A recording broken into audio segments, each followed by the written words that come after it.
السلام علیکم ورحمۃ اللہ وبرکاتہ، نحمده ونصلی علی رسولہ الکریم، اما بعد فاعوذ باللہ من الشیطان الرجیم، بسم اللہ الرحمن الرحیم، رب اشرح لی صدری ویسر لی امری واحلل عقدۃ من لسانی یفقہوا قولی۔ اللہ سبحانہ وتعالیٰ نے ہمیں پیدا کیا، اسی نے ساری کائنات کو پیدا کیا اور ان سب کی زندگی کی ایک مدت مقرر کی۔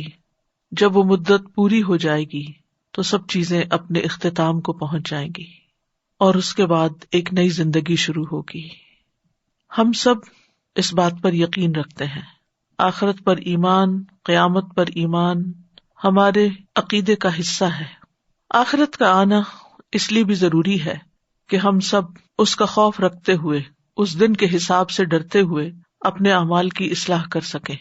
اس دن کے آنے سے پہلے کیا کیا ہوگا، اللہ سبحانہ تعالیٰ نے نبی صلی اللہ علیہ وسلم کی زبانی ہمیں اس کی علامات اور نشانیاں بتا دی تاکہ ہم اس کے لیے تیاری کرتے رہیں، اس کو بھولے نہیں۔ اللہ تعالیٰ کا ارشاد ہے، فَهَلْ يَنظُرُونَ إِلَّا السَّاعَةَ أَن تَأْتِيَهُم بَغْتَةً فَقَدْ جَاءَ أَشْرَاطُهَا فَأَنَّىٰ لَهُمْ إِذَا جَاءَتْهُمْ ذِكْرَاهُمْ۔ تو کیا یہ لوگ بس قیامت ہی کے منتظر ہیں کہ وہ اچانک ان پر آ جائے؟ اس کی علامتیں تو ظاہر ہو چکی ہیں، جب وہ خود ہی آ جائے گی تو ان کے لیے نصیحت حاصل کرنے کا موقع کہاں باقی رہے گا۔ لہذا ظاہر ہونے والی علامات سے ہمیں نصیحت حاصل کرنی چاہیے۔ ہم سب ایمان تو رکھتے ہیں کہ قیامت آئے گی، لیکن ایک فطرت میں انسان کی یہ بات ہے کہ انسان کا دل اسی چیز پر پوری طرح مطمئن ہوتا ہے یا یقین کرتا ہے جسے وہ اپنی آنکھوں سے دیکھ لے، اور جس چیز کو دیکھا نہ ہو اس کے متعلق شکوک و شبہات کا ہی شکار رہتا ہے۔ اسی بات کا ثبوت رسول اللہ صلی اللہ علیہ وسلم کا یہ فرمان بھی ہے، لیس الخبر کالمعینہ۔ مسند احمد کی روایت ہے کہ سنی سنائی بات آنکھوں دیکھی جیسے نہیں، دیکھنے سے قلبی اطمینان نصیب ہوتا ہے۔ اس کی دلیل قرآن میں مذکور ابراہیم علیہ السلام کا قصہ بھی ہے۔ وَإِذْ قَالَ إِبْرَاهِيمُ رَبِّ أَرِنِي كَيْفَ تُحْيِي الْمَوْتَىٰ قَالَ أَوَلَمْ تُؤْمِنْ قَالَ بَلَىٰ وَلَٰكِن لِيَطْمَئِنَّ قَلْبِي قَالَ فَخُذْ أَرْبَعَةً مِّنَ الطَّيْرِ فَصُرْهُنَّ إِلَيْكَ ثُمَّ اجْعَلْ عَلَىٰ كُلِّ جَبَلٍ مِّنْهُنَّ جُزْءًا ثُمَّ ادْعُهُنَّ يَأْتِينَكَ سَعْيًا وَاعْلَمْ أَنَّ اللَّهَ عَزِيزٌ حَكِيمٌ۔ اور جب ابراہیم علیہ السلام نے کہا، اے میرے رب، مجھے دکھا تو مردوں کو کیسے زندہ کرے گا، یعنی جب قیامت آئے گی تو سب لوگ دوبارہ کیسے زندہ ہوں گے؟ فرمایا، اور کیا تو نے یقین نہیں کیا؟ کہا، کیوں نہیں، اور لیکن اس لیے کہ میرا دل پوری تسلی حاصل کر لے، میں دیکھنا چاہتا ہوں۔ فرمایا، پھر 4 پرندے پکڑ اور انہیں اپنے ساتھ مانوس کر لے، پھر ہر پہاڑ پر ان کا ایک حصہ رکھ دے، پھر انہیں بلا، دوڑتے ہوئے تیرے پاس آ جائیں گے، اور جان لے کہ بے شک اللہ سب پر غالب کمال حکمت والا ہے۔ ابراہیم علیہ السلام سے بڑھ کر ایمان کس کا ہو سکتا ہے؟ لیکن یقین کے لیے، تسلی کے لیے انہوں نے ایک ایسی چیز کا مطالبہ کیا کہ وہ دیکھنا چاہتے تھے کہ یہ سب عمل ہوتا کیسے ہے۔ تو اللہ سبحانہ وتعالیٰ ان سے ناراض نہیں ہوئے، بلکہ انہیں ایک مثال کے ذریعے، ایک تجربے کے ذریعے یہ بات پوری طرح سمجھا دی۔ ہم سب بھی آخرت پر یقین رکھتے ہیں، اس لیے کہ ہمیں اس کی خبر اللہ سبحانہ وتعالیٰ نے اپنے کلام میں دی ہے، اور اللہ سے بڑھ کر سچی بات کس کی ہو سکتی ہے؟ اور محمد صلی اللہ علیہ وسلم نے اس کے بارے میں باقاعدہ تعلیم دی ہے اور اس کی نشانیاں بتائی ہیں، ہم اس پر یقین رکھتے ہیں۔ لیکن اس یقین میں مزید اضافہ ہوتا ہے جب ہم آپ صلی اللہ علیہ وسلم کی بتائی ہوئی نشانیوں کو سچ ہوتا دیکھتے ہیں۔ پھر کوئی شک نہیں رہتا کہ اگر آپ نے قیامت کے آنے سے پہلے کچھ علامتیں بتائی ہیں اور ان میں سے کچھ علامات ظاہر ہو چکی ہیں اور کچھ آئندہ ظاہر ہونے والی ہیں، تو پھر اس کا مطلب ہے کہ اگر آپ کی بتائی ہوئی یہ باتیں سچی ہیں تو آپ کی بتائی ہوئی آخرت کی حقیقت بھی بالکل جیسے بتائی گئی ہے ویسے ہی ہے، اور اس سے کوئی فرار نہیں۔ اس دن انسان کہے گا این المفر، کہاں بھاگ کر جاؤں، لیکن بھاگنے کی کوئی جگہ نہیں ہوگی۔ آج ہمارے پاس آزادی ہے کہ ہم ان علامات کو دیکھ کر آخرت کا پورا یقین رکھتے ہوئے اپنے اعمال کی اصلاح کر لیں اور اس دن کی پوری پوری تیاری کر لیں۔ تو یہ ایک حقیقت ہے کہ علامات قیامت کی خبر دینے کے فوائد میں سے ایک فائدہ یہ ہے کہ دل میں ایمان مضبوط ہو جاتا ہے، یقین کی کیفیت بڑھتی ہے۔ جب بھی کوئی علامت عملاً ثابت ہو جاتی ہے تو مومن کیا کہتے ہیں؟ ھذا ما وعدنا اللہ ورسولہ وصدق اللہ ورسولہ وما زادہم الا ایمانا وتسلیما، سورۃ الاحزاب 22۔ یہ وہی تو ہے جس کا اللہ اور اس کے رسول نے ہم سے وعدہ کیا تھا۔ یہ تو وہی چیز سامنے آ گئی، وہی نشانی پوری ہو گئی، اور اللہ اور اس کے رسول نے سچ کہا، اور اس چیز نے ان کو ایمان اور فرما برداری ہی میں زیادہ کیا۔ تو گویا صرف ایمان نہیں بڑھتا جب کسی نشانی کو انسان دیکھتا ہے یا اس کے بارے میں جانتا ہے، بلکہ اس کے ساتھ ساتھ اس کے اطاعت کے جذبے میں بھی اضافہ ہوتا ہے۔ اور یہی دراصل مقصود ہے کہ ہمارے دلوں میں ایمان مضبوط ہو جائے اور ہمارے عمل درست ہو جائے، جس کا ہمیں بھی فائدہ ہوگا اور ہمارے آس پاس رہنے والوں کو بھی فائدہ ہوگا، اور پھر الٹیمیٹلی ہم سب کی آخرت میں بھی فائدہ ہوگا۔ تو نبی صلی اللہ علیہ وسلم نے آخرت پر ایمان کو مضبوط کرنے کے لیے آخرت یا قیامت کی علامات بتائی ہیں۔ ایمان گھٹتا اور بڑھتا بھی رہتا ہے، اور اس دور میں فتنے بھی بہت ہیں، ماحول کے اثرات بھی مومن پر پڑتے ہیں، اور یہ چیزیں ایمان میں کمی کا باعث بنتی ہیں۔ لہذا اس ایمان میں اضافے کے لیے، مثلاً اللہ پر ایمان کے لیے کائنات کی بے شمار نشانیاں ہم دیکھتے ہیں، قرآن پڑھتے ہیں تو ہمارا ایمان مضبوط ہوتا ہے۔ اسی طرح آخرت پر ایمان جب ہمارا کمزور پڑنے لگتا ہے یا اس کو ہم نظر انداز کرنے لگتے ہیں یا اس کے بارے میں سنجیدگی سے سوچتے نہیں، تو آپ کی بتائی ہوئی ان علامات اور نشانیوں کو دیکھ کر ایک دم ہمارے ایمان میں اضافہ ہوتا ہے کہ ہاں یہ بات سچ ہے اور یہ تو ہو رہا ہے، اس کا مطلب اگلا سٹیپ بھی ہونے ہی والا ہے۔ تو بہرحال علامات قیامت کا مقصد یہی ہے کہ ہمارے سامنے جا بجا ایسی چیزیں پیش کر دی جائیں کہ جن سے ایمان بالآخرت بار بار مضبوط ہوتا رہے، اور جب ایمان بالآخرت مضبوط ہوتا ہے، جب یہ یقین بڑھتا ہے کہ حساب ہوگا، بدلہ ملے گا، تو انسان سوچ سمجھ کر عمل کرتا ہے، حرام چیزوں سے اجتناب کرتا ہے، نیک اعمال کی کثرت کرتا ہے تاکہ آخرت میں کامیابی حاصل کر سکے۔ پھر اسی طرح ان علامات کو پڑھنے سے اللہ کی رحمت کی وسعت کا اندازہ ہوتا ہے۔ یہ اللہ تعالیٰ کی وسیع رحمت کا حصہ ہے کہ اللہ تعالیٰ اچانک اپنے بندوں پر قیامت قائم نہیں کرے گا، اگرچہ وہ اچانک ہی آئے گی کیونکہ اس کا علم کسی کے پاس نہیں، لیکن اس کی علامات دیکھ کر ذہنی طور پر لوگ تیار ہوں گے کہ ایک ایسا دن آنے والا ہے۔ اللہ تعالیٰ چاہتا تو کوئی بھی علامت ظاہر کیے بغیر قیامت کو اچانک قائم کر دیتا، لیکن یہ اللہ تعالیٰ کی بندوں پر شفقت ہے اور رحمت ہے اور یاد دہانی کرانا ہے کہ وہ اللہ کی طرف متوجہ ہوں، اس کی طرف توبہ کرتے رہیں اور اس دن کی تیاری کرتے رہیں۔ اسی لیے قیامت کے قائم ہونے سے پہلے کچھ علامات مقرر کی گئی جو قیامت آنے سے پہلے واقع ہوں گی اور اس کے بعد قیامت آئے گی، تاکہ لوگ غفلت سے جاگ اٹھیں اور اپنے معاملات میں احتیاط اختیار کریں۔ پھر اسی طرح یہ ہے کہ علامات قیامت کا مقصد نفس کو اور زیادہ بیدار کرنا ہے، کیونکہ نفس کی ایک خاصیت یہ ہے کہ خواہشات اس کو مغلوب کر لیتی ہیں، وہ برائی کی طرف جلد مائل ہو جاتا ہے۔ ان النفس لامارۃ بالسوء، نفس جس چیز کی خواہش کرتا ہے پھر انسان اس طرف قدم اٹھانے لگتا ہے۔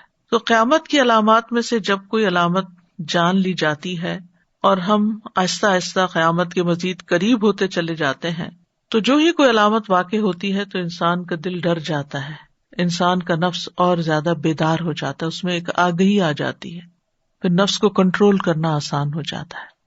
ورنہ اگر آخرت کو بھولے ہوئے ہوں تو نفس ہمیں کنٹرول کرنے لگتا ہے۔ پھر نفس فتنوں کا سامنا کرنے کے لیے تیار ہو جاتا ہے۔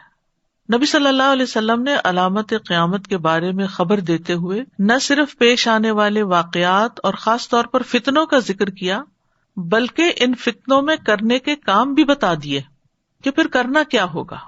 تو آپ کی ان تعلیمات کی روشنی میں ہم فتنوں کا سامنا کرنے کی تیاری کرتے ہیں اور اس کے لیے اپنے آپ کو اس طرح پریپیئر کرتے ہیں کہ ہم ان فتنوں سے بچ کر اپنے دامن کو بچا کر صحیح سلامت اس دنیا سے گزر جائیں۔ پھر اسی طرح انسانی تربیت میں یا نفس کی تربیت میں ان علامات کا علم فائدہ مند ہوتا ہے۔ تو علامات قیامت کے فوائد میں سے ایک فائدہ کیا ہے کہ انسان کا نفس جو ہے اس کا تزکیہ ہوتا ہے اور اس کی تربیت ہوتی ہے۔ یعنی تزکیہ اور تربیت کا عمل کیا ہوتا ہے کہ اس میں سے برے خیالات نکالے جائیں اور اچھے خیالات اس میں ڈالے جائیں، اچھے خیالات کی نشو نما ہو۔ تو ماحول کے اثر سے جو پولوشن ہوتی ہے، جو نفس کے اندر خرابیاں پیدا ہوتی ہیں، علامات قیامت کا بیان پڑھ کر ان کی صفائی اور تطہیر ہونے لگتی، تزکیہ کا عمل ہونے لگتا ہے اور دنیا کی محبت کم ہونے لگتی ہے، اور جن چیزوں کو نفس عام طور پر چھوڑ نہیں سکتا اور جن چیزوں کے لیے ہلکان ہوتا ہے اس میں کمی آ جاتی ہے۔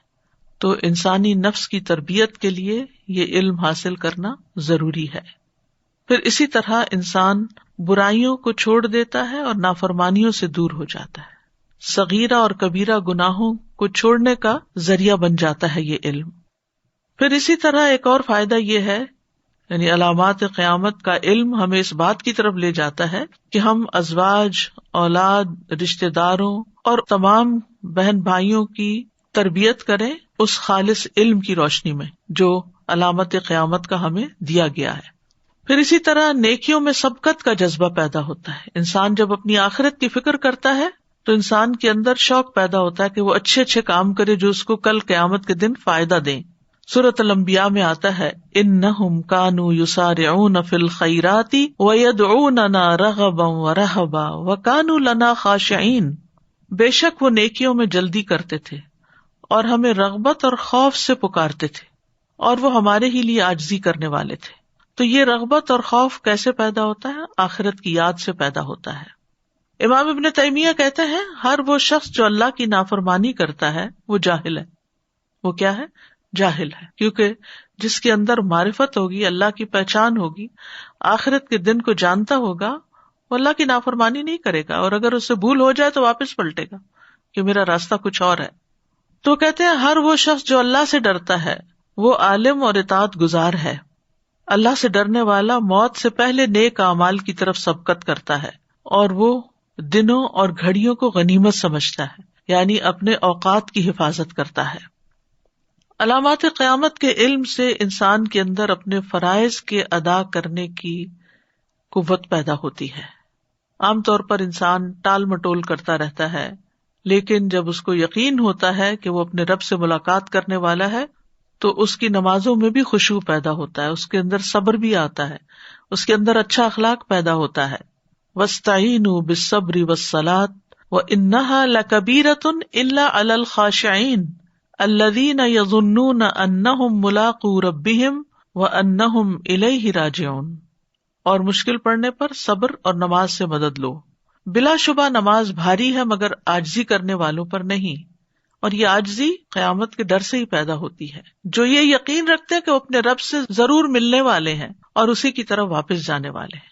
تو نماز میں خشوع پیدا ہو ہی نہیں سکتا جب تک یہ یقین پختہ نہ ہو کہ ہم واپس جانے والے ہیں اور ایک دن رب کے سامنے جا کر کھڑے ہوں گے۔ اور رب سے ملاقات کوئی معمولی چیز نہیں ہے۔ جب ملاقات ہوگی تو رب حساب لے گا اور پوچھے گا کیا تم نے یہ بھی غلطی کی تھی، کیا یہ بھی گناہ کیا تھا، کیا یہ بھی کیا تھا۔ ساری زندگی کا نام اعمال اس کو دکھا دیا جائے گا، یہ سب کچھ کیا تھا، اور انسان کے پاس کوئی جرت نہیں ہوگی کہ وہ اس میں سے کسی بھی غلطی کا انکار کر سکے۔ اور اس وقت انسان کی حالت کیا ہوگی؟ شرمندگی کے مارے، ڈر کے مارے کہ اب تو میں گیا، اب تو میری معافی نہیں، اب کیا بنے گا۔ تو اس وقت اللہ تعالیٰ اپنی وسیع رحمت کی وجہ سے فرمائے گا قد سترتھا فی الدنیا، میں نے دنیا میں بھی ان گناہوں کو ڈھانپ دیا تھا اور آج بھی میں ان کو ڈھانپ رہا ہوں۔ اور اس طرح اللہ تعالیٰ بخشش فرمائیں گے جس کے حق میں چاہیں گے، یغفر لمن یشاء ویعذب من یشاء۔ تو انسان جب اس دن کو اپنے سامنے رکھتا ہے تو پھر اس کی عبادت میں بھی خشوع آتا ہے، اس کے اندر اخلاص بھی پیدا ہوتا ہے، اس کے اعمال کے اندر بھی بہتری آتی ہے، اور خصوصاً فرائض کی ادائیگی میں۔ اسی طرح سورۃ الانعام میں فرمایا وَهَذَا كِتَابٌ أَنزَلْنَاهُ مُبَارَكٌ مُصَدِّقُ الَّذِي بَيْنَ يَدَيْهِ وَلِتُنذِرَ أُمَّ الْقُرَى وَمَنْ حَوْلَهَا وَالَّذِينَ يُؤْمِنُونَ بِالْآخِرَةِ يُؤْمِنُونَ بِهِ وَهُمْ عَلَى صَلَاتِهِمْ يُحَافِظُونَ۔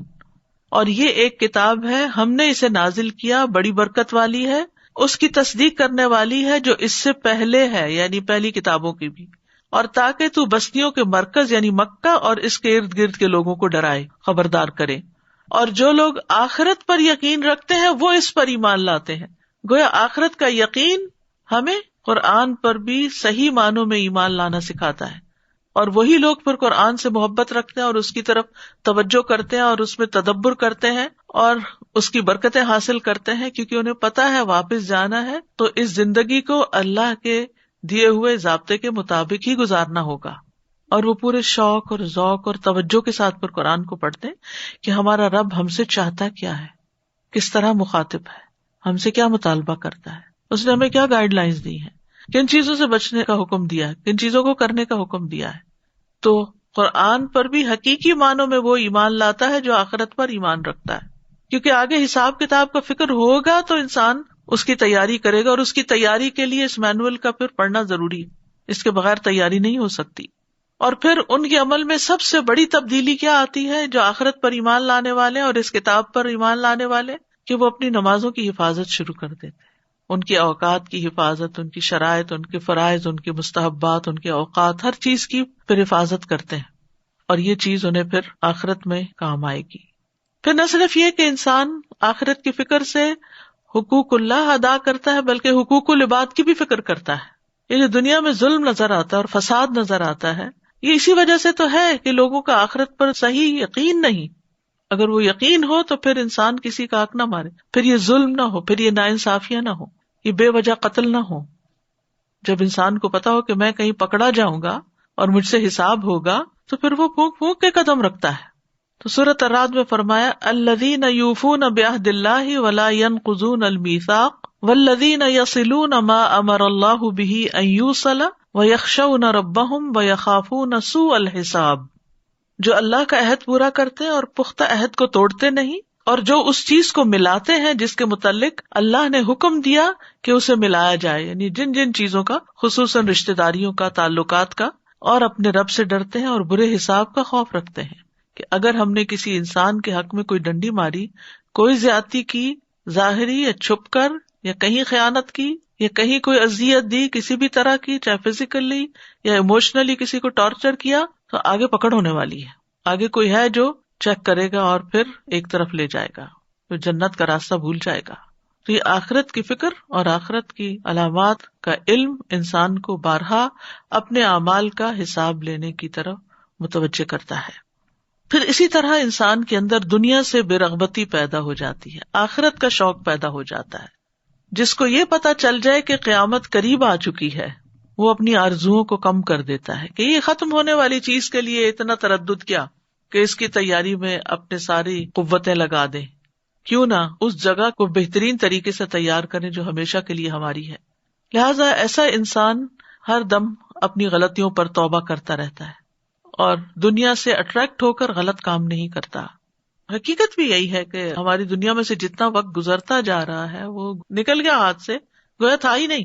اب اگر ہماری 30-40 سال کی بھی زندگی ہو تو وہ کہاں ہے، وہ صرف نمبر باقی ہے، ہمارے ہاتھ میں تو کچھ نہیں، نکل گیا نا وہ حصہ ہمارے ہاتھ سے۔ ایسے جو باقی بچا وہ بھی نکل جائے گا ایک دن۔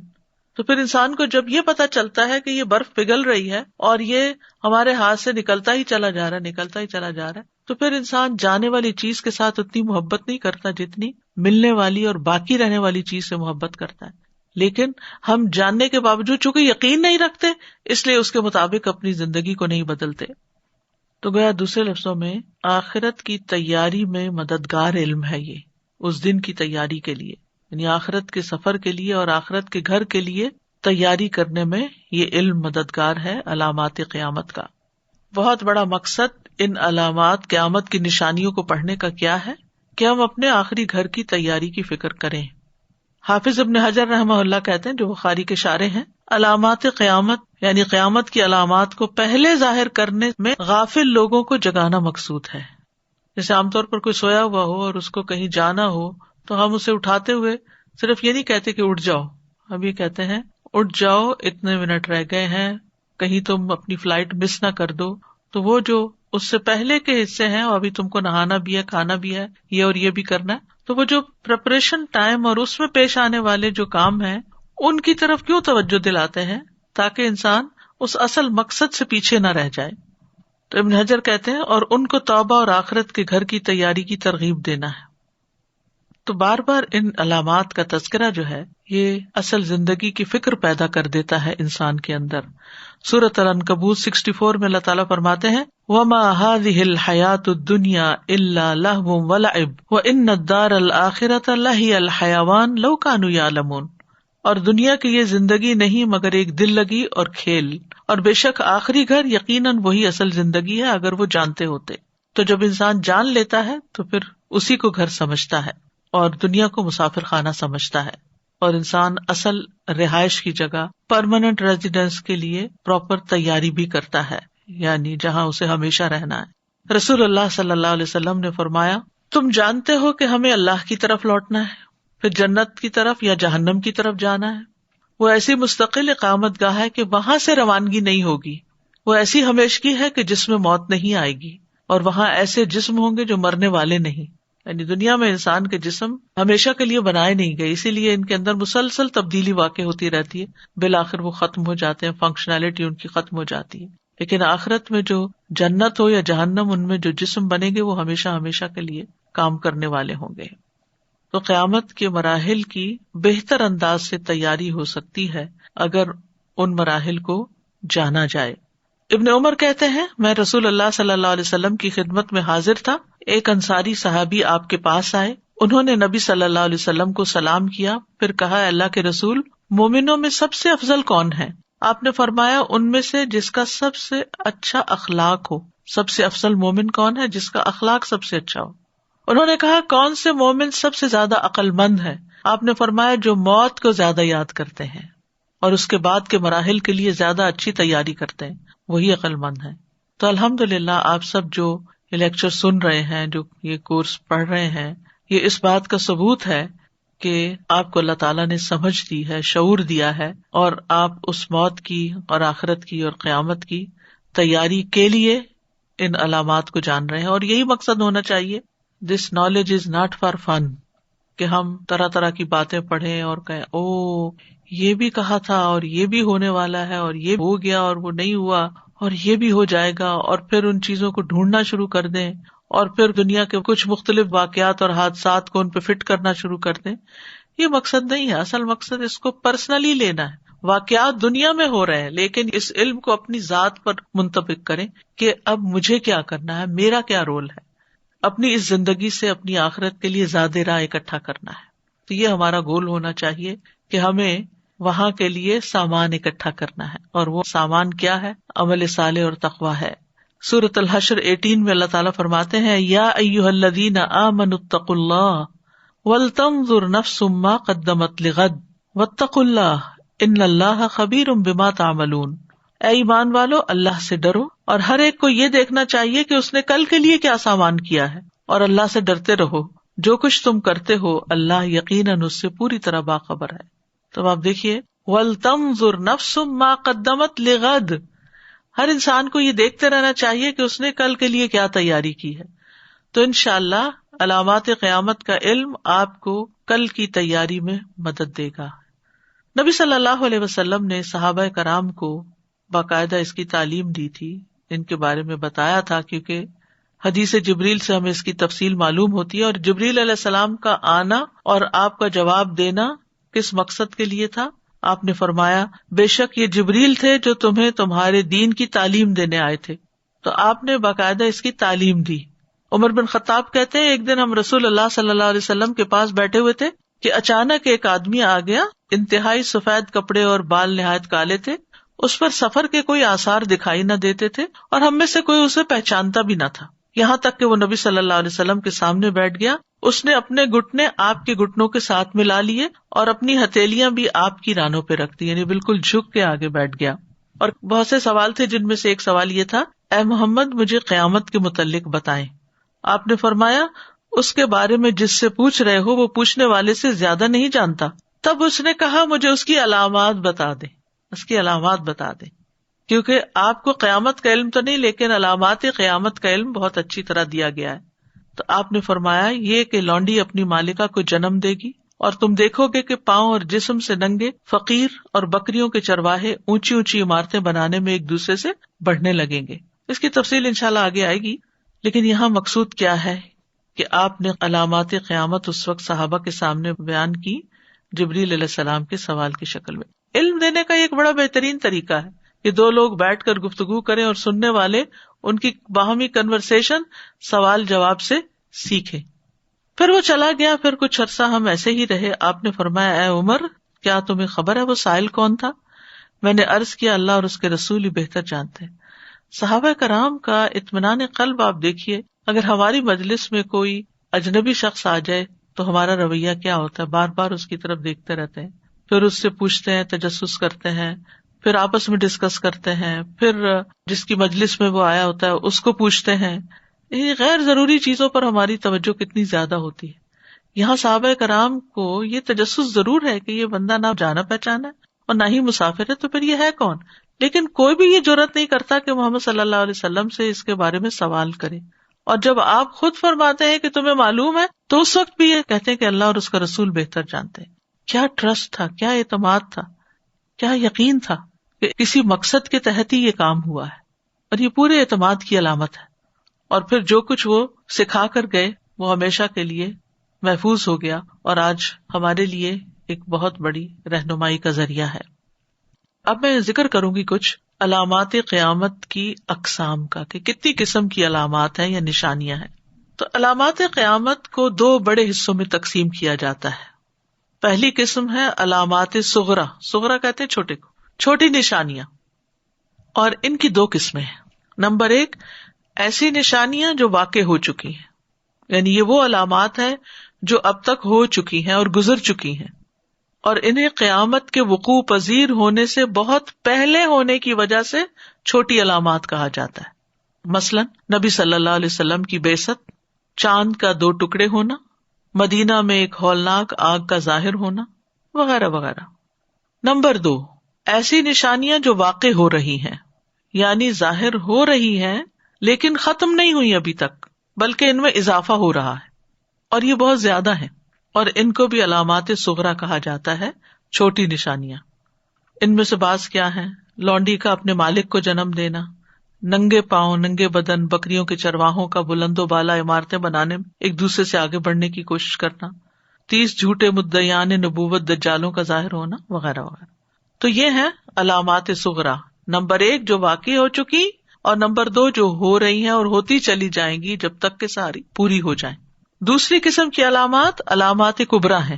یہ وہ علامات ہیں جن کے ظاہر ہونے کے بعد جلد ہی قیامت قائم ہو جائے گی، اور یہ 10 نشانیاں ہیں. اب تک ان میں سے کوئی بھی نشانی ظاہر نہیں ہوئی، کیونکہ ان کے بعد پھر قیامت بہت جلد آ جائے گی. تو ان دونوں میں فرق کیا ہوا، چھوٹی نشانیوں میں اور بڑی نشانیوں میں؟ کہ بڑی نشانیاں جب واقع ہو جائیں گی تو فوراً بعد قیامت آ جائے گی، اور ان علامات کے اثرات لوگ شدت سے محسوس کریں گے. یعنی وہ کوئی ڈھکی چھپی علامتیں نہیں ہوں گی. ابھی تو بہت سی ایسی علامات ہیں جو گزر چکی ہیں اور ہم لوگوں کو پتہ بھی نہیں ہے. یعنی بہت سے مسلمان اگر آپ ان سے پوچھیں کہ اب تک کون کون سی قیامت کی علامات واقع ہو چکی ہیں تو وہ بتا نہیں سکیں گے، پتہ ہی نہیں، کیونکہ محسوس ہی نہیں کیا، علم حاصل ہی نہیں کیا. لیکن بڑی علامات ایسی ہوں گی کہ کوئی بھی اس سے الگ نہیں رہ سکے گا، ہر ایک کو پتہ چلے گا. تو جہاں تک چھوٹی نشانیوں کا تعلق ہے تو یہ وقوع قیامت سے کافی عرصہ پہلے وقتاً فوقتاً مختلف علاقوں میں واقع ہوتی رہیں گی. بعض لوگوں کو ان کا پتہ چل جائے گا اور بعض کو ان کا شعور نہیں ہوگا. ہم کیوں پڑھ رہے ہیں؟ تاکہ ہمیں ان کا شعور ہو جائے، ہم ان کو پہچان جائیں، اور ہمارے یقین اور ایمان میں اضافہ ہو، اور ہمارے اعمال کی اصلاح ہو، اور ہم نصیحت پکڑیں. تو علامات صغرا جو ہیں وہ بعض لوگوں کو پتہ ہوتی ہیں، بعض کو نہیں پتہ ہوتی، اور کبریٰ جو ہیں وہ کسی سے ڈھکی چھپی نہیں رہیں گی. علامات صغرا اور کبریٰ کے درمیان کتنا فرق ہے کوئی نہیں جانتا، لیکن علامات کبریٰ اور قیامت کے درمیان پھر تھوڑا ہی فاصلہ رہ جائے گا. تو ہم دیکھیں گے علامات قیامت صغرا پہلی قسم، اور ان میں سے وہ علامات جو ظاہر ہو چکی ہیں.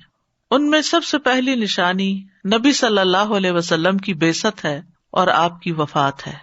سورۃ محمد میں قیامت کی نشانیوں کا ذکر آنے میں بھی ایک نصیحت ہے. فَهَلْ يَنظُرُونَ إِلَّا السَّاعَةَ أَن تَأْتِيَهُمْ بَغْتَةً فقد جاء اشراطها، کیا یہ لوگ بس قیامت ہی کے منتظر ہیں کہ اچانک آ جائے؟ اس کی علامتیں ظاہر ہو چکی ہیں.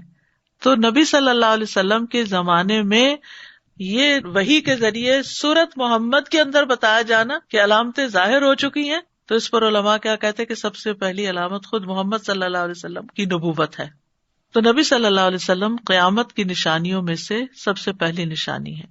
امام قرطبی کہتے ہیں قیامت کی پہلی نشانی نبی صلی اللہ علیہ وسلم کا تشریف لانا ہے، کیونکہ آپ نبی آخر الزمان ہیں اور آپ کے اور قیامت کے درمیان اور کوئی نبی آنے والا نہیں. ابو جبیرہ کہتے ہیں رسول اللہ صلی اللہ علیہ وسلم نے مجھ سے فرمایا مجھے قیامت کے قریب مبعوث کیا گیا ہے، یعنی آپ کے بعد دنیا کی زندگی کا وقت کم ہوگا بنسبت اس کے جو آدم علیہ السلام کی دنیا میں آنے سے لے کر نبی صلی اللہ علیہ وسلم کے آنے تک کا وقفہ تھا یا عرصہ تھا، وہ عرصہ یا وقفہ زیادہ ہے. آپ صلی اللہ علیہ وسلم کا فرمان ہے بُعِثْتُ فِي نَسَمِ السَّاعَةِ، مجھے قیامت کے قریب مبعوث کیا گیا. تو نسمہ کا لفظ یہ نسیم سے ہے. نسیم ہلکی پھلکی ہوا کے چلنے کے ابتدائی وقت کو کہتے ہیں، یعنی ہلکی پھلکی ہوا جب چلتی ہے تو انسان کہتا ہے کہ شاید کوئی بادل وغیرہ آ رہے ہیں، پھر شاید بارش ہو، تو اس سے یہ لفظ نسمہ ہے. یعنی میں قیامت کی علامتوں میں سے ابتدائی علامات میں مبعوث ہوا ہوں، اور ان علامتوں کا ظہور ہلکا پھلکا اور کمزور ہے ابھی، یعنی بہت کم ہے علامات. ایک اور قول یہ ہے کہ نسمہ نسمت ان کی جمع ہے اور نسمہ روح کو کہتے ہیں، یعنی میں ان ذو ارواح لوگوں میں بھیجا گیا ہوں جنہیں اللہ تعالیٰ نے قیامت کے قریب ہونے سے کچھ پہلے پیدا کیا ہے، یعنی آخری لوگوں میں. گویا آپ یہ فرمانا چاہتے ہیں کہ میں بنی آدم کی آخری نسل میں مبعوث ہوا ہوں. آپ صلی اللہ علیہ وسلم نے ایک موقع پر اپنی 2 انگلیوں کو ملا کر اپنے اور قیامت کے قریب ہونے کی خبر دی. صحیح بخاری میں آتا ہے سہل بن سعد کہتے ہیں رسول اللہ صلی اللہ علیہ وسلم نے فرمایا میں اور قیامت اس قدر نزدیک بھیجے گئے ہیں. آپ نے 2 انگلیوں سے اشارہ فرمایا پھر ان کو پھیلا دیا، یعنی 2 انگلیاں اکٹھی کی پھر ان کو الگ کر دیا. جابر بن عبداللہ کہتے ہیں صحیح مسلم کی روایت ہے کہ رسول اللہ صلی اللہ علیہ وسلم جب خطبہ دیتے تو آپ کی آنکھیں سرخ ہو جاتی، آواز بلند ہو جاتی اور جلال کی کیفیت طاری ہو جاتی، حتیٰ کہ ایسے لگتا جیسے آپ کسی لشکر سے ڈرا رہے ہوں اور فرما رہے ہیں کہ وہ لشکر صبح یا شام تمہیں آ لے گا. یعنی آخرت کی اتنی فکر دلاتے تھے اور فرماتے میں اور قیامت اس طرح بھیجے گئے ہیں، اور آپ اپنی شہادت کی انگلی اور درمیانی انگلی کو ملا کر دکھاتے. یعنی لوگوں کو خبردار کرنے کا ایک انداز تھا کہ اب دنیا کی مہلت یا مدت یا عرصہ زیادہ باقی نہیں رہا، دنیا جلد ختم ہو جائے گی، میرے بعد کوئی اور نبی نہیں آئے گا، اب قیامت ہی آئے گی. تو ان 2 انگلیوں کے درمیان بہت کم فاصلہ ہوتا ہے. یعنی اگر آپ دیکھیں انگوٹھے اور سبابہ یعنی جو شہادت کی انگلی، اس کے درمیان اچھا خاصا فاصلہ ہے. پھر سب سے چھوٹی انگلی اور اس کے ساتھ والی انگلی جو رنگ فنگر کہلاتی ہے، اس میں آپ دیکھیں اچھا خاصا فاصلہ ہے. پھر اس کے مقابلے میں تھوڑا کم ہے مڈل فنگر اور رنگ فنگر کے درمیان، لیکن سب سے کم فاصلہ ان 2 انگلیوں کے درمیان ہے جو سبابہ اور وسطیٰ کہلاتی ہیں. وسطیٰ مڈل اور سبابہ جس سے اشارے کیے جاتے ہیں، لڑائی جھگڑے میں گالی گلوچ دیتے ہوئے لوگ ایک دوسرے کی طرف پوائنٹ آؤٹ کرتے ہیں. تو اس سے کیا پتہ چلتا ہے کہ نبی صلی اللہ علیہ وسلم کی وفات سے اب تک کافی زمانہ بیت چکا ہے، لہذا قیامت اور بھی قریب آ گئی ہے. یعنی اگر آپ اپنے دور میں 1400 سال پہلے فرما رہے ہیں کہ قریب ہے، تو پھر 1400 سال بعد تو اس کی نسبت بھی قریب ہو گئی. عبداللہ بن عمر سے مروی ہے کہ وہ میدان عرفات میں وقوف کر رہے تھے. وقوف کہتے ہیں عرفہ کے دن کھڑے ہو کر دعائیں مانگنے کو زوال کے بعد. یہ حج کا ایک اہم رکن ہے، وقوف عرفات میں ٹھہرنا. انہوں نے سورج کو دیکھا جو غروب کے لیے ڈھال کی طرح لٹک آیا تھا، اور وہ اسے دیکھ کر رونے لگے اور خوب روئے. ایک آدمی نے پوچھا اے ابو عبد الرحمن، آپ کے ساتھ مجھے کئی مرتبہ وقوف کا موقع ملا ہے، لیکن کبھی آپ نے ایسا نہیں کیا کہ اتنا روئے ہوں. انہوں نے فرمایا مجھے رسول اللہ صلی اللہ علیہ وسلم کی یاد آ گئی، وہ بھی اسی جگہ پر وقوف کر رہے تھے. انہوں نے فرمایا تھا اے لوگو، دنیا کی جتنی زندگی گزر چکی ہے اس کے بقیہ حصے کی نسبت صرف اتنی ہی ہے جتنی اس دن کے بقیہ حصے کی گزرے ہوئے دن کے ساتھ. یعنی صبح سورج نکلتا ہے تو سمجھے وہ زندگی کا یا دنیا کا آغاز ہے، پھر پورے آسمان سے گھومتا پھرتا ہوا زوال کے بعد جب غروب کے قریب پہنچتا ہے تو غروب ہونے کے تھوڑی دیر پہلے کا جو سورج تھا جو ڈھلکا ہوا تھا، اس کو دیکھ کر آپ صلی اللہ علیہ وسلم نے قیامت کے قریب آنے کو سمجھایا. تو ابن عمر کو وہ بات یاد آ گئی کہ اب دنیا کی بڑی مدت باقی نہیں ہے. لیکن یاد رکھیے دنیا جتنے بھی سال ہو، مثلا ہو سکتا ہے another 1400 years آ جائیں، اللہ ہی بہتر جانتا ہے، کیونکہ بڑی نشانی ابھی تک کوئی ظاہر نہیں ہوئی، چھوٹی چھوٹی نشانیاں بہت سی ہیں کہ قیامت آ رہی ہے. تو سپوز کہ 1400 سال بعد قیامت آئے گی، ابھی نہیں آتی، خیر ہے، کوئی فکر کی بات نہیں. ہم 1400 سال نہیں جیئیں گے، ہمیں مر جانا ہے. اس سے پہلے جو مر گیا اس کی قیامت تو قائم ہو گئی، کیونکہ اس کے بعد تو آگے ہی آگے کا سفر ہے، پیچھے کوئی تھوڑی پلٹ سکتا ہے. لیکن اوور آل بھی دنیا کا خاتمہ جو ہے، جو قیامت کے ساتھ ہوگا، وہ بھی قریب ہی ہے. پھر اسی طرح آپ کی پیدائش کے ساتھ ساتھ آپ کی وفات بھی قیامت کی نشانی ہے. صحیح بخاری میں آتا ہے، عوف بن مالک سے روایت ہے، وہ کہتے ہیں کہ میں غزوہ تبوک کے موقع پر نبی صلی اللہ علیہ وسلم کے پاس آیا جبکہ آپ چمڑے کے ایک خیمے میں تشریف فرما تھے. آپ نے فرمایا قیامت سے پہلے 6 نشانیاں ہوں گی، انہیں گن لو. اب آپ دیکھیے کہ نبی صلی اللہ علیہ وسلم کا طریقہ تعلیم کیا ہے. یعنی آپ نے ہمیں ساری باتیں، چاہے وہ قرآن کا سنانا ہو یا وہ احادیث کا بتانا ہو یا علم دینا ہو، وہ صرف کسی کلاس روم سیٹ اپ میں نہیں تھا، بلکہ عملی زندگی میں کام کاج کرتے، کیونکہ آپ نے بیک وقت بہت کچھ کرنا تھا. آپ فوجوں کو خود لیڈ کرتے تھے، آپ لوگوں کے درمیان فیصلے کرتے تھے، آپ تعلیم بھی دیتے تھے، آپ ازواج کا خیال رکھتے تھے، آپ کی گھریلو زندگی بھی تھی. تو بہت ساری چیزوں میں آپ نے تعلیم کے لیے گھنٹوں نہیں لگائے، بلکہ جو کام جہاں کر رہے ہوتے تھے، کسی سفر پر ہوتے یا کسی غزوے میں ہوتے، تو وہاں بھی تعلیم کا سلسلہ مسلسل جاری رہتا.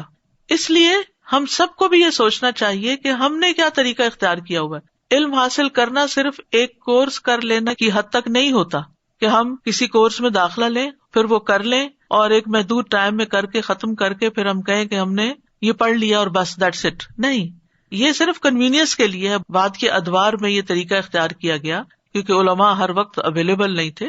نبی صلی اللہ علیہ وسلم تو صحابہ کرام کو آلموسٹ ہر وقت ہی اویلیبل تھے اور آپ پر دین مکمل ہونا تھا، سارا علم اسی وقت لوگوں کو دیا جانا تھا. تو بہرحال بعد میں ہم دیکھتے ہیں امام مالک کی حدیث کی مجلس ہوتی تھی اور علم کے لیے باقاعدہ حلقے بنے. آپ کے دور میں بھی صحابہ کے حلقات ہوتے تھے اور فارملی بھی وہ تعلیم حاصل کرتے تھے. آپ کی مجلسوں میں آ کے بیٹھتے اور اس کے بعد جب آپ چلے جاتے تو وہ بیٹھ کر اس کا مذاکرہ کیا کرتے تھے، احادیث اور آیات کو یاد کیا کرتے تھے جو آپ کی اس مجلس میں تعلیم ہوتی تھی. لیکن کہنے کا مقصد یہ ہے کہ علم صرف کلاس روم کی حد تک نہیں ہوتا کہ یہ ایک سنڈے سروس ہے اور اس کے بعد آپ بالکل آزاد ہیں، جو چاہیں کریں اپنی زندگی میں. نہیں، یہ ہماری زندگیوں کا حصہ ہونا چاہیے. ایک ماں بھی اپنے بچوں کی صحیح تربیت اسی وقت کر سکتی ہے جب سچویشن پیدا ہونے پر اس کے مطابق وہ ان کو رہنمائی دے. اب مثال کے طور پر آپ صلی اللہ علیہ وسلم نے 5 نمازیں پڑھنے والے کے لیے کیا مثال دی کہ اس کے گھر کے دروازے پر اگر کوئی نہر ہو اور اس میں وہ نہائے اور پھر وہ اس کے بیل کو چال اتر جائے.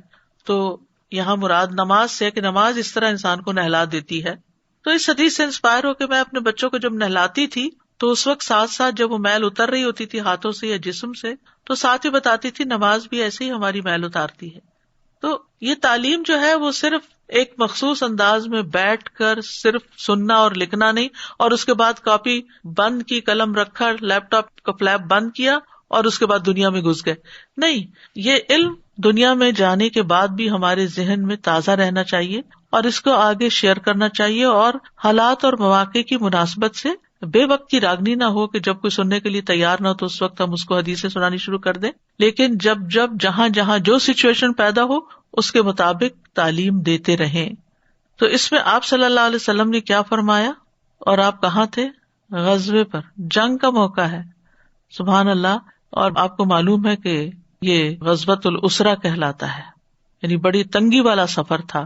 600-700 میل دور کا سفر تھا، سخت گرمی کا زمانہ تھا اور سواریاں بھی پوری نہیں تھیں اور بہت سی مشکلات تھیں اور پہلی دفعہ مسلمان عربوں سے باہر جنگ کرنے کے لیے جا رہے تھے.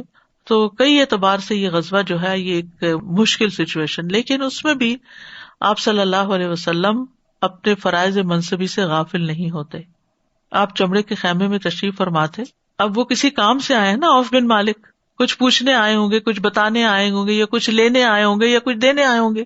آپ کسی بھی سفر کو امیجن کریں کہ آپ سب جاتے ہیں کسی ہوٹل میں قیام کرتے ہیں، بچے اپنے اپنے کمروں میں چلے جاتے ہیں، آپ اپنے کمرے میں ہوتے ہیں اور پھر وہ آپ کے کمرے میں کچھ لینے دینے یا پوچھنے کے لیے آتے ہیں. تو کیا ایسے مواقع پر ہم نے کبھی کسی کو کوئی چیز یاد کروائی یا کچھ بتائی؟ جب تک یہ طریقہ ریوائیو نہیں ہوگا اس وقت تک دین ہماری عملی زندگیوں میں نہیں آئے گا. ہم نے اس کو ایک الگ خانے میں بند کر دیا، یہ ہمارا کورس ہے، یہ ہماری تعلیم ہے، اور یہ ہمارا گھر ہے، یہ ہمارے بچے، یہ ہماری جاب ہے، یہ ہماری شادی بیاہ ہے، یہ ہمارا بزنس ہے. ہر چیز الگ الگ خانوں میں پڑی ہے، ان کے اندر کنیکٹیوٹی نہیں. ان کو باہم کنیکٹ کرنے کی ضرورت ہے، اور ان سب کے اندر پیوریفیکیشن تبھی ہوگی جب ہم اصل سرچشمے سے پانی لے کر ان سب کی تطہیر کرتے رہیں گے. بہرحال اس موقع پر آپ نے فرمایا کہ قیامت سے پہلے 6 نشانیاں ہوں گی، ان کو شمار کر لو. نمبر 1 میری وفات، نمبر 2 بیت المقدس کی فتح، نمبر 3 وہ وبا جو تم میں اس طرح پھیلے گی جس طرح بکریوں کی بیماری قواس پھیلتی ہے، قواس قاف اور عین سے. چوتھی مال کی اس قدر فراوانی کہ اگر کسی کو 100 اشرفیاں دی جائیں گی تو بھی وہ خوش نہیں ہوگا، یہ کیا دیا ہے. اور 5ویں ایک فتنہ جس سے عرب کا کوئی گھر نہیں بچے گا. چھٹی نشانی وہ صلح جو تمہارے اور رومیوں کے درمیان ہوگی، وہ بے وفائی کریں گے اور 80 جھنڈے لے کر تم سے لڑنے آئیں گے، اور ہر جھنڈے تلے 12,000 فوج ہوگی. تو اس میں آپ دیکھیے کہ آپ کی وفات تو ایک نشانی ہے ہی، اور یہاں پر بیت المقدس کا فتح ہونا حضرت عمر کے دور میں ہوا. پھر بیماری کی جو وبا کی بات آپ نے کی کہ بکریوں کی بیماری قواس کی طرح پھیلے گی، قواس الغنم، یعنی بکریوں کو لگ جانے والی بیماری کی طرح تم پر اثر کرے گی. یہ ایسی بیماری تھی جو بکریوں کو لگا کرتی تھی، پھر ان کو موت تک پہنچا دیتی، یعنی وبائی موت جو جانوروں میں برپا ہوتی ہے. تو ایسی ہی موت یعنی ایسی ہی وبا انسانوں میں پھیلے گی اور ان کو بہت جلد ہلاک کر دے گی. اور علماء یہ کہتے ہیں کہ یہ وبائی بیماری امواس کا طاعون تھا جو حضرت عمر بن خطاب کے زمانے میں پھیلا، اور یہ طاعون کی پہلی وبا تھی جو دور اسلام میں واقع ہوئی، اور اس میں 3 دن میں 70,000 لوگ فوت ہو گئے، شہید ہو گئے کہنا چاہیے، کیونکہ جو مسلمان طاعون کی بیماری میں فوت ہوتا ہے وہ شہید ہوتا ہے. اور امواس بیت المقدس کی بستیوں میں سے ایک بستی ہے جہاں مسلمانوں کی فوج نے پڑاؤ کیا ہوا تھا. اور یہ بیت المقدس جو یہ فلسطین کا علاقہ ہے، یہ یاد رکھیے، کسی گھر کی بات نہیں. بیت گھر کو کہتے ہیں عام طور پہ، یعنی وہ علاقہ جس کو اللہ نے برکت دی ہے، مقدس یعنی پاک. تو پہلی نشانی کیا ہوئی؟ آپ کی بعثت. دوسری کیا ہوئی؟ آپ کی وفات.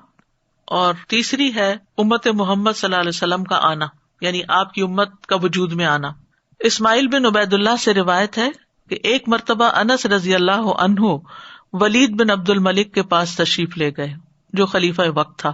اس نے ان سے پوچھا، آپ نے قیامت کے متعلق رسول اللہ صلی اللہ علیہ وسلم کو کیا فرماتے ہوئے سنا ہے؟